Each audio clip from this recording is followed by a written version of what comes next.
Assalamualaikum warahmatullahi wabarakatuh. Bismillah, alhamdulillah, wassalatu wassalamu ala rasulillah. Baik, pada kesempatan video kali ini kita akan melanjutkan materi sebelumnya terkait mata kuliah robotika ya. Jadi hari ini kita nanti akan masuk ke bagian aktuator dari komponen dasar robot ya. Di sini aktuator atau penggerak ya kalau bahasa istilah kita ya. Jadi aktuator adalah istilah yang digunakan untuk mekanisme yang menggerakkan robot. Aktuator ini bisa berupa hidrolik ya, kemudian ada pneumatik, kemudian juga elektrik yang digunakan untuk mengendalikan persendian prismatik ya. Kalau prismatik berarti gerakannya linear ya. Atau pula aktuator yang motor listrik yang menggerakkan gerakan rotasi. Jadi kalau rotasi banyakkan pakainya yang motor ya, kemudian kalau yang ini ada menggunakannya persendian model prismatik ya di sini. Oke, di bagian hidrolik ya, hidrolik ini ditemukan oleh ilmuwan Pascal ya, atau Blaise Pascal tahun 1653 prinsipnya ya. Jadi prinsipnya pada prinsip teori tekanan, apabila tekanan eksternal dikenakan ke sejumlah fluida, bisa gas atau cairan di sini, maka tekanan tersebut akan dipindahkan seluruhnya ke bagian dari fluida tersebut di sini. Sehingga dari teori ini muncul persamaan ya, gaya kali selisih jarak masukan sama dengan gaya kali selisih jarak keluaran, yaitu usaha masuk mekanis masuk sama dengan usaha mekanis keluar. Nah, prinsip hidrolik ini biasa kita temui di contoh ini ya, di contoh untuk mengangkat mobil ya, kita lihat di sini.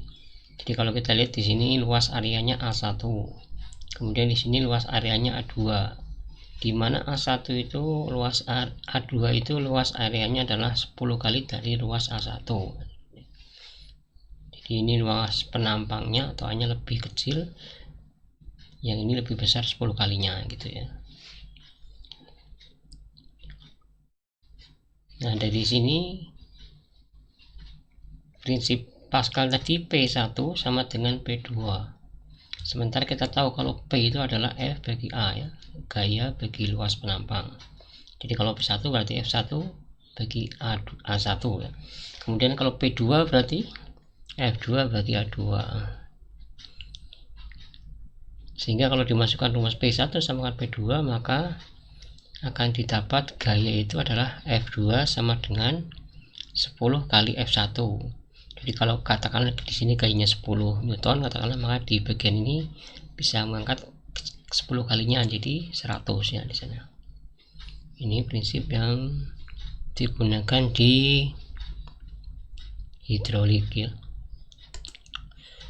Nah, ini contoh-contoh dari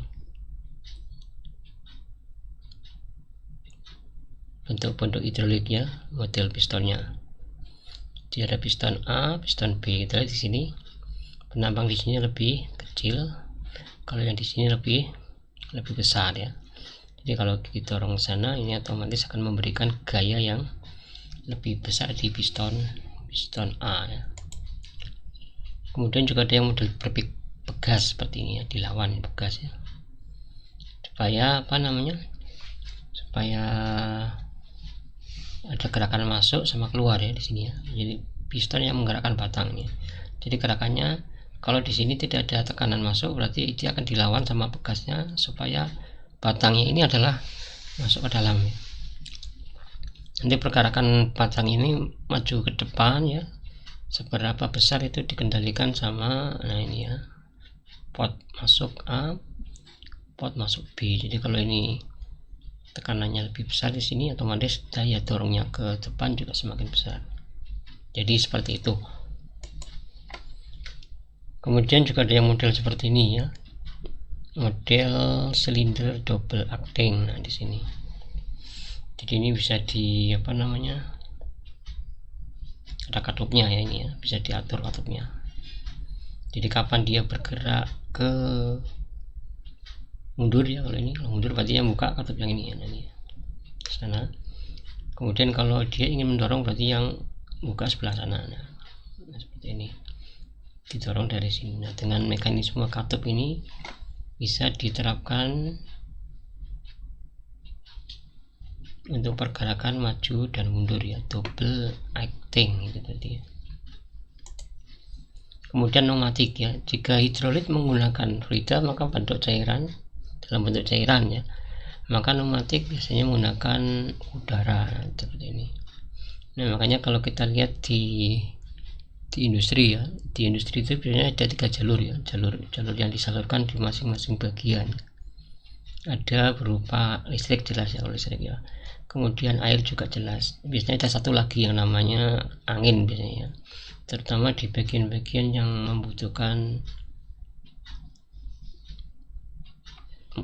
prinsip pneumatik di mesinnya. Nah, itu biasanya mesinnya anginnya juga biasanya modelnya terpusat ya, jadi 3 jalur itu. Jadi ini sama prinsipnya, hampir mirip dengan yang digunakan di hidrolik, yaitu dengan kaitannya gaya dan luas area. Perbedaannya adalah bahwa udara yang ditekan atau dimampatkan volumenya akan berubah ya di sini. Jadi kalau udara ditekan ya, maka volumenya akan semakin besar ya. Maka untuk membangkitkan tekanan yang dibutuhkan dalam pengoperasian piston, pompa harus melakukan pekerjaan tambahan, yaitu memampatkan udara. Jadi udaranya dibikin mampat ya, sehingga volumenya bisa lebih besar. Ini contoh aktuatornya juga untuk pneumatik ya, ya. Jadi usaha mekanis yang masuk sama dengan usaha mekanis yang keluar plus panas. Nah, ini jalan masuknya, ini pompanya, penampungannya ini ya. Mungkin akan lebih detail kalau Anda sudah belajar di pneumatik hidrolik ya. Kemudian yang terakhir adalah dari motor listrik ya. Nah, untuk motor listrik sendiri ada beberapa hal ya yang terkait dengan ini yang biasa dikaitkan ya. Yang pertama yaitu dengan daya ya. Daya sendiri terdapat 2 macam nanti, karena kekuatan dari motornya ini biasanya dikaitkannya dengan daya dan torsi ya. Di sini ada daya listrik, yaitu daya listrik yang digunakan atau satuan listrik yang digunakan oleh motor. Kemudian kalau daya mekanik berarti satuan daya yang dihasilkan oleh motor tersebut di situ. Sehingga kalau idealnya ya 100%, artinya daya listrik sama dengan daya mekanik yang keluar ya. Idealnya seperti itu, tapi tidak bisa seperti itu karena kita tahu di motor itu biasanya ada istilah yang namanya slip ya. Slip itu artinya ya medannya berputar tapi motornya tidak mau bergerak ya di sana. Jadi kalau cuma 50% berarti daya listrik 1 dia akan menghasilkan setengah dari daya mekaniknya ya. Kalau lebih kecil persentasenya tinggal dihitung ya. Kemudian yang kedua terkait dengan torsi ya. Torsi itu adalah kekuatan atau gaya puntir yang dihasilkan ya. Jadi ada kaitannya sama puntir atau gerak melingkar ya. Satuannya adalah Newton meter. Definisinya adalah gaya dikalikan dengan jarak terpendek yang diukur dari sumbu rotasi ke garis di sepanjang gaya tersebut bekerja. Nah, mungkin gambarannya seperti ini ya.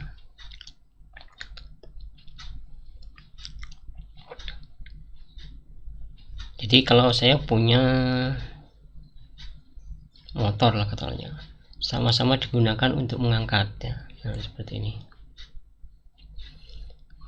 Maka kalau kita gunakan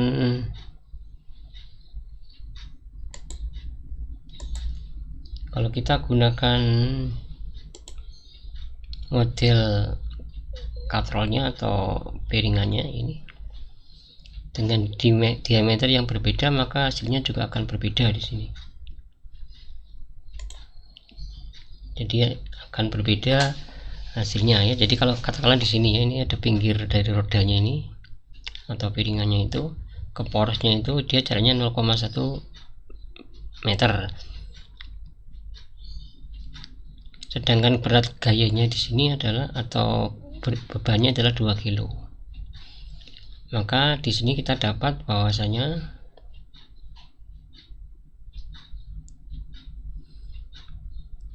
yang didapatkan adalah,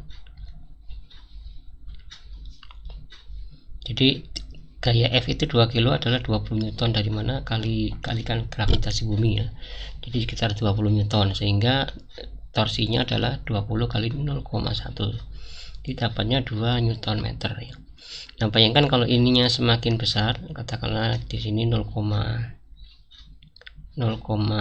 misalnya, berarti kan dayanya lebih besar ini. Nah, ini, atau maaf, torsinya ya, torsinya lebih besar. Jadi kalau ini 0,2 berarti ini 4, kalau ini 1 meter berarti 20. Jadi kalau ini semakin besar ke sana, otomatis daya yang torsi yang dibutuhkan semakin besar.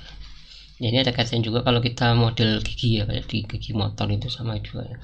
Kalau gigi 1 otomatis dia torsinya kuat ya, tapi kecepatannya tidak bisa tinggi ya. Itu kalau di gigi 4 ya torsinya lemah, cuman lebih rendah, cuman bisa untuk kecepatan tinggi. Nah, gambaran yang lain seperti ini ya. Jadi kalau saya punya sini persediaan di sini ya, kemudian di sini ada beban. Nah, bayangkan aja lengan Anda seperti ini ya. Jadi ini pangkal lengan Anda, di sini ada sendi, kemudian tangan Anda coba di model ya mendatar seperti ini ya. Kemudian di ujung lengan Anda dikasih beban katakanlah 1 kilo. Sama misalnya lengan Anda di sini pangkalnya, kemudian lengannya lebih turun ke bawah seperti kayak Anda menjinjing, itu otomatis Anda akan lebih tahan untuk menahannya di posisi yang ini daripada yang seperti ini ya. Karena pada saat posisi seperti ini butuh tenaga torsi yang lebih besar ya. Nah, makanya kalau menjinjing ya barang ya kesini untuk di bawah ya, sehingga R-nya itu akan kecil. Nah, jadi torsi yang di sini lebih besar daripada torsi yang di sini, seperti itu ya. Kemudian kaitannya dengan RPM ya, torsi sama kecepatan. Kecepatan dinyatakan dalam RPM, revolution per menit, adalah penghubung antara daya dan torsi. Kita dapat menghitung berapa torsi dalam Newton bila mengetahui daya mekanik P dan jumlah revolusi per menit ya, RPM, dengan formula T sama dengan P bagi RPM ya. Torsi ini dayanya dan RPM. Kalau daya itu kan tetap ya, daya motor ya, katakanlah kalau 100 watt misalnya, ini kan tetap, sehingga perubahan di RPM kalau semakin besar berarti torsinya akan kecil ya. Kemudian kalau torsinya besar berarti RPM-nya akan kecil. Mirip di gigi ya, gigi di gigi motor itu ya, kendaraan itu. Jadi kalau giginya rendah, RPM-nya kecil, torsinya besar, sehingga dayanya itu sebenarnya sama ya. Itu seperti itu. Kemudian listrik, untuk jenisnya sendiri motor listrik ada beberapa di sini. Ada motor AC ya. Kalau motor AC berarti operasinya pakai motor listrik arus bolak-balik ya. Ini seperti motor listrik asinkron ya, 3 fase dan seterusnya ini. Kemudian ada motor DC. Kalau motor DC berarti direct current ya. Jadi menggunakan motor arus listrik searah di sini. Nah, kemudian ada turunannya dari motor DC ini sebenarnya, yaitu motor stepper sama servo ya. Jadi kalau yang motor stepper ini sebenarnya juga motor DC, cuman dia menggunakan pulsa listrik ya, pulsa yang sekuensial yang berurutan. Kemudian juga ada motor servo. Kemudian ini dioperasikannya menggunakan pulsa listrik dengan memodulasi lebar pulsanya, yaitu yang istilahnya dengan PWM ya, pulse width modulation. Kemudian di motor sendiri ada 2 bagian utama, yaitu stator itu yang bagian diam, kemudian ada yang bagian bergerak namanya rotor atau armature ya di sini. Nah, jadi untuk yang robotika sendiri yang sering digunakan yang motor DC, motor stepper, motor servo ya. Kalau motor AC jarang ya, karena biasanya sumber dari satu dayanya untuk robot sendiri biasanya menggunakan DC ya, sehingga Tidak perlu mengubah kalau kita menggunakan motor DC dan turunannya ini, motor stepper, motor servo. Nah, ini konstruksinya ya. Jadi prinsip kerjanya dan konstruksinya, ini ada sikat ini. Nah, nanti ada di sini nanti kita ada video terkait dengan motor, jenis motor ini, atau motor DC, ada motor AC, kemudian ada motor servo. Nah, ini ya konstruksinya. Nah, jadi nanti di video ini ada animasi terkait dengan motor DC ya, motor stepper, kemudian motor servo termasuk bagian di dalamnya ya. Kemudian di motor stepper nanti kita lihat atau kita saksikan nanti bagaimana sebenarnya kita membuat motor servo itu. Satu stepnya itu katakanlah satu putarannya itu 200 kali pulsa atau 64 pulsa. Itu bagaimana cara mengubah resolusinya di sini ada nanti di video ini ya. Jadi bagaimana cara kerjanya, bagaimana konstruksinya dan seterusnya. Nah, kita nanti saksikan bersama di sini di video ini. Nah, sumbernya Anda bisa langsung di sini, bisa menuju langsung di YouTube. Ini saya ambil dari YouTube ya. Oke, silakan menyaksikan video ini. Kita putarkan dulu.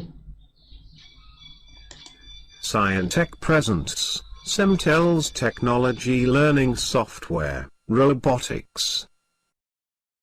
Robotics is the branch of technology that deals with the design, construction, operation and application of robots and computer systems for their control, sensory feedback and information processing. Now, we will study about actuator. The actuator part of the robot is made by the use of motors. Basically there are three types of motor, which is mostly used in robotics, that are DC motor, stepper motor and servo motor. First, we are going to learn about DC motor. DC motors convert electrical energy to mechanical energy. They run on direct current. Now, construction of brushed DC motor. The brushed DC electric motor generates torque directly from DC power, supplied to the motor by using internal commutation, stationary magnets and rotating electrical magnets. Now, we see detailed description of all the parts of DC motor. First is axle.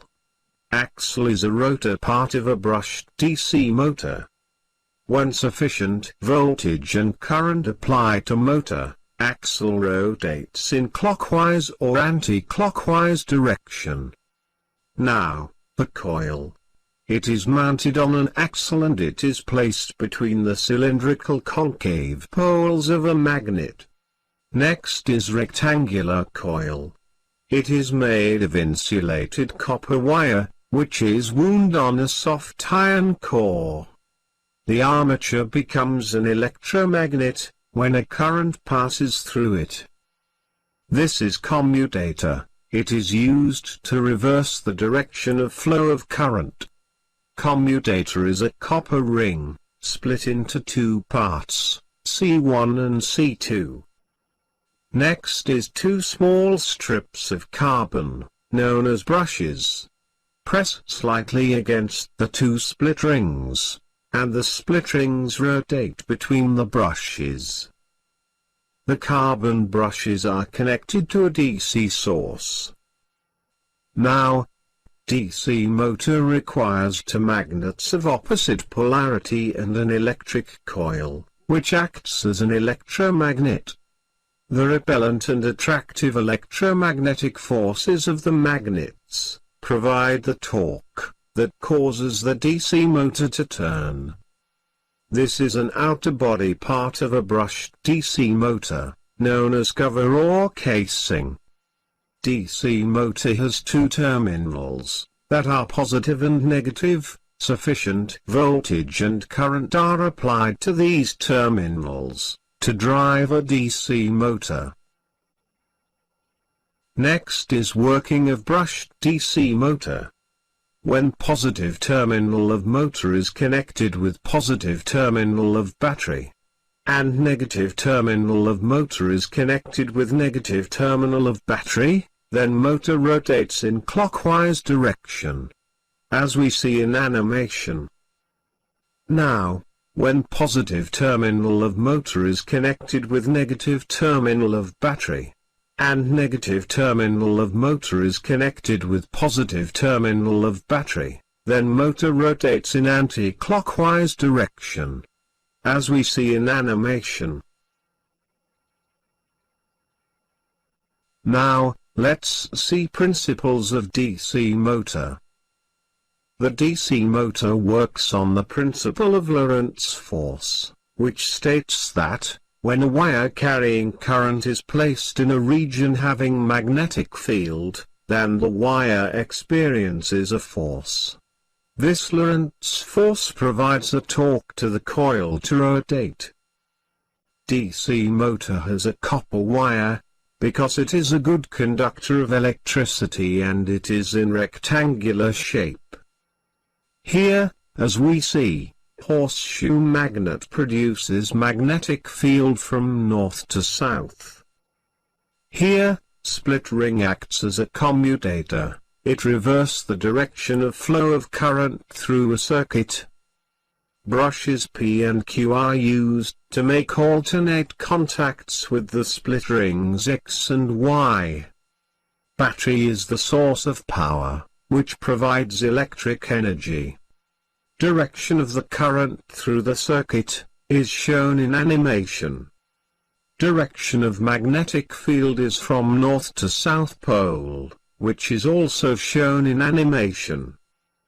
A force works on current-carrying conductor. When it is placed in a magnetic field, its direction is given by Fleming's left-hand rule. The forces acting on AB pushes it upwards, while the forces acting on CD pushes it downwards. When we reverse the direction of flow of current from DCBA, then coil will rotate anti-clockwise. By this principle, DC motor rotates in both clockwise and anti-clockwise direction. Here we see the construction of geared DC motor.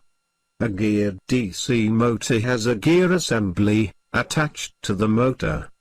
The speed of motor is counted in terms of rotations of the shaft per minute, and is termed as RPM.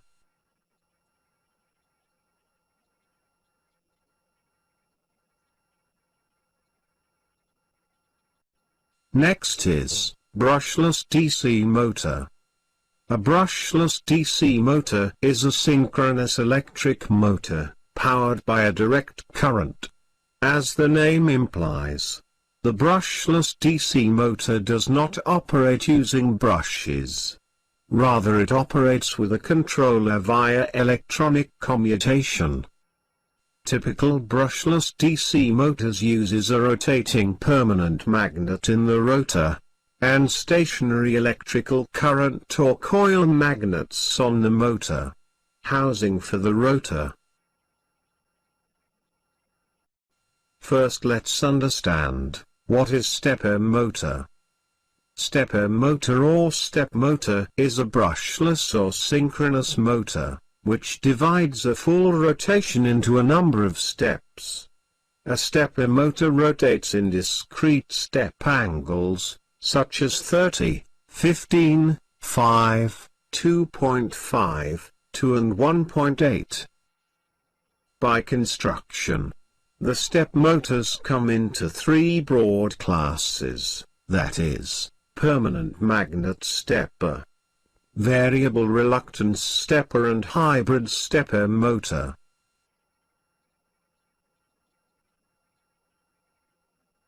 First, we will start with construction of permanent magnet stepper motor. A permanent magnet stepper motor consists of a stator with windings and a rotor, with permanent magnet poles. Next we see, working of permanent magnet stepper motor. Here, the rotor and stator poles of a permanent magnet stepper are not teethed. Instead, the rotor have alternative north and south poles, parallel to the axis of the rotor shaft. Now, when a stator is energized, it develops electromagnetic poles. Here, magnetic rotor aligns along magnetic field of the stator. Other stator is then energized in the sequence, so that rotor moves and aligns itself to new magnetic field. This way, energizing the stators in a fixed sequence, rotates the stepper motor by fixed angles. The resolution of a permanent magnet stepper motor can be increased by increasing the number of poles in the rotor, increasing the number of phases, and also by increasing the number of coil-in phases. Now let's see construction of variable reluctance stepper motor. In variable reluctance stepper motor, the rotor is teethed and made of metal, but it is not permanently magnetized. Now, working of variable reluctance stepper motor. The variable reluctance stepper has a toothed non-magnetic soft iron rotor. When the stator coil is energized, the rotor moves to have a minimum gap between the stator and its teeth. Here, as we see, the teeth of the rotor are designed so that when they are aligned with one stator, they get misaligned with the next stator. Now, when the next stator is energized, the rotor moves to align its teeth with the next stator. This way, energizing stators in a fixed sequence completes the rotation of the step motor. As we see in animation, the resolution of a variable reluctance stepper motor can be increased by increasing the number of teeth in the rotor, by increasing the number of phases, and also by increasing the number of turns in phase. Next is construction of hybrid stepper motor. In hybrid stepper motor, rotor has teeth placed on the directional axis. Here, the rotor is divided into parts between constant magnet poles.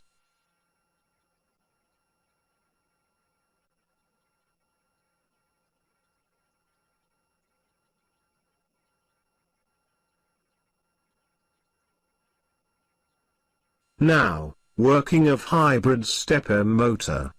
A hybrid stepper is a combination of both permanent magnet and the variable reluctance.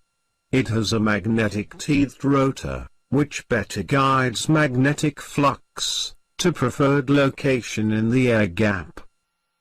As we see in animation, the magnetic rotor has 48 teeth, in which 24 for north poles and 24 for the south poles. The rotor teeth are designed so that the north and south poles arrange in alternative manner. After studying this, we can see that the hybrid motor rotates on same principle of energizing the stator coils in a sequence. Here, we see a program to interface stepper motor with 8051 microcontroller in wave drive stepping modes. As you can see in program, it is a header file for 8051 microcontroller programming. First, we define the port P2 as output port. Now, defining the main function. Here, while 1 provides infinite loop. Now, sending 0x01 to port P2, by this, stepper motor rotates by 1 step. After that, we provide delay. Here, we define our delay function. Now, defining integer I.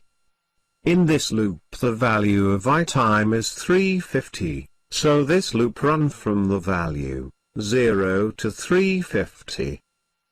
Now, same process is applied, and stepper motor rotates continuously.